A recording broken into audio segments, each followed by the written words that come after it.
Тюрам бележи историята на серия А. Синовете му днес са важни фигури в Интер и Юве, но на времето той бе дори още по-респектиращ.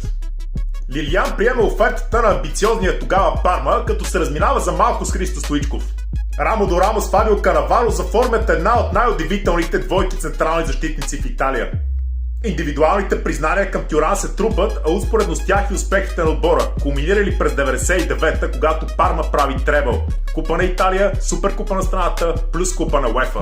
Ювентус напира за привличането на френския национал и на интереса е откликнато. Осъщественият трансфер прави Тюрам най-скъпия защитник в световен мащаб за времето си. През 5-те си години при старата госпожа мощният бранител се бетонира като стратегическа фигура и записва над 200 двубоя, печеляйки 4 титли.